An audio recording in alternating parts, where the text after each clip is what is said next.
welcome back to my film and TV channel. Hope you're all staying safe and well. And yes, we have a new thing. Well, it's not a new thing. We've got a new channel, but it's not a new channel. It's an old channel revamped. Yes, I'm talking about the itvX, the new ITV hub.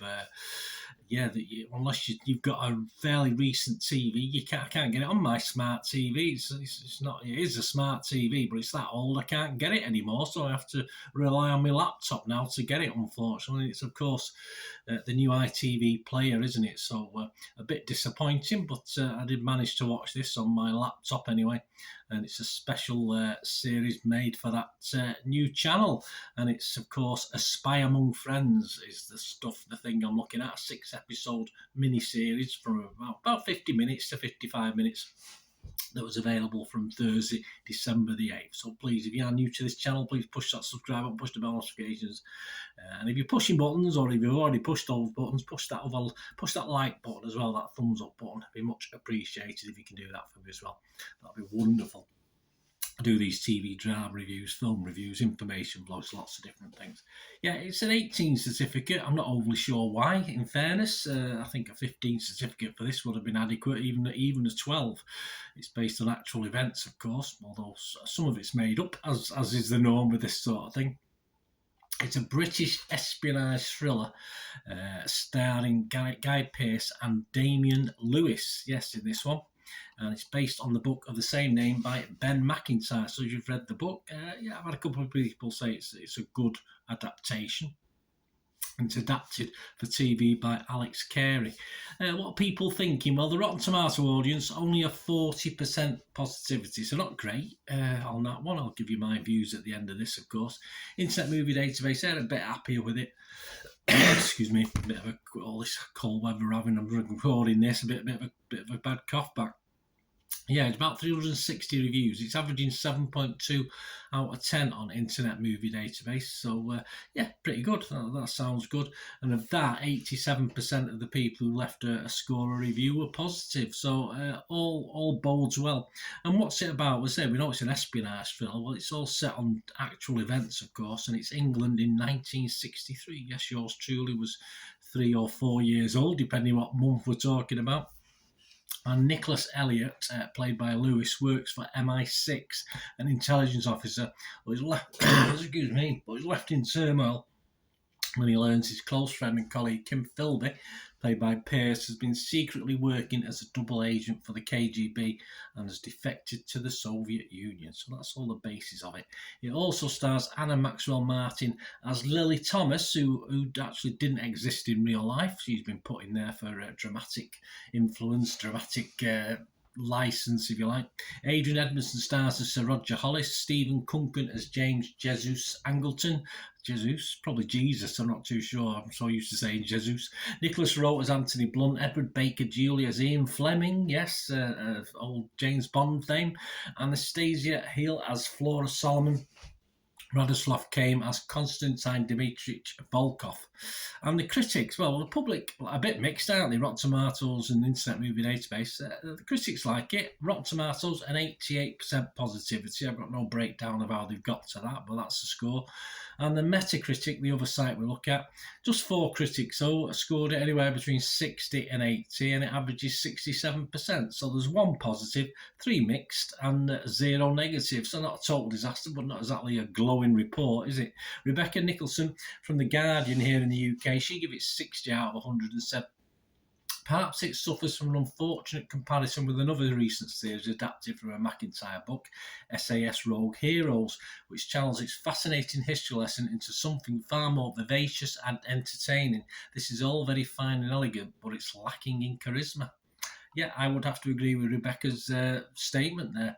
A bit happier with it was Jasper Rees. He's from the Telegraph here in the UK. He said, the densely webbed structure is much suited to a story where truth eludes capture.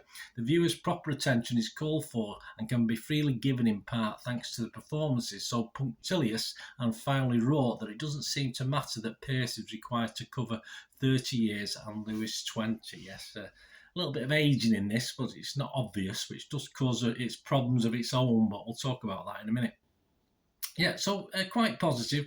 What about Bernard? Obviously, I watched this over the space of 3 days. Yes, as I said, it's bit harder for me to watch it when I'm having to watch it on my laptop because I have work to do as well. So not as quickly as I should.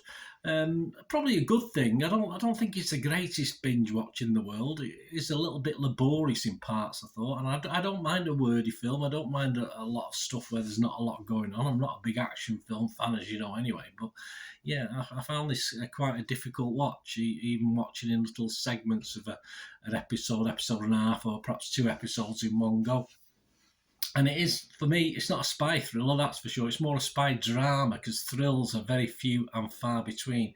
It's pretty dour telling of a story based on actual events. And it was just a little too young, obviously, in 1963 to be interested at the time. So I was really interested in this dramatisation of it, just to get a feel of it, because it's something I've not really read about over the years. I've heard of it, of course, so the problems and what happened at the time, but so I was quite interested just to get a bit of information. I certainly got that, but not perhaps in the way I wanted it. I think a lot of people find this too dry. We saw some poor marks there early on, didn't we? But for me, it was more interesting rather than entertaining. As I said, a little bit hard work at times.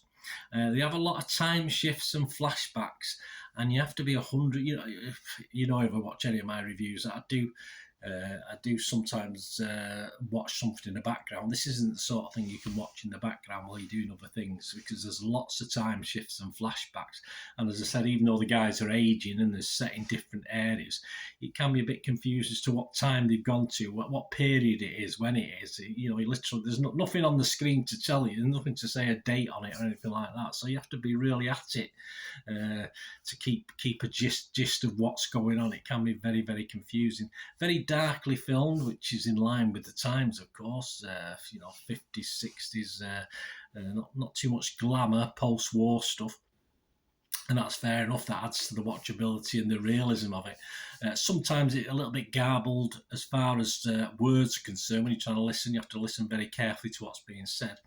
And on occasion, because you're looking at it from the character's point of view, there may be Russian spoken, for instance, and there's no subtitles because you're sort of actually watching the film as the character involved who doesn't understand Russian, so there's no actual subtitles. But it's interesting, but it can be a little disconcerting watching it, and it just felt a little odd to me as well. But despite the negatives, which I've gone through, there are negatives. I think this will appeal to many, and based on the scores, it certainly has. It was okay for me, but I just think that perhaps they missed a little trick with this one. They got a good cast together, some great actors, but it just lacked a little bit, as the critics said before, charisma, a little bit of fizz for me. It was fine, it was okay. I think it just could have been a lot better. Anyway, if you get to watch this, if you can, let me know what you think. And I'm going to watch something called Litvenko now, is it? Some more modern spy. I want it again on itvX, so I won't be able to watch it very quickly. I'll have to watch it in dribs and drabs, but I'll give that a watch now I've watched this, and let me know what you think if you get to watch it. Anyway, thanks for watching. Please, until we meet again. Only that's one thing. My apologies for the coughing as well. I'm not going to edit it out. It's just how it is. I mean, I could spend all day redoing it, but I did that at the moment with this. Just a tickly, niggly winter cough at the moment. So I'm sorry about that anyway. But thanks for watching. Please let me know your thoughts. It'd be great to hear from you. Until the next time, please stay safe, everyone. Bye for now.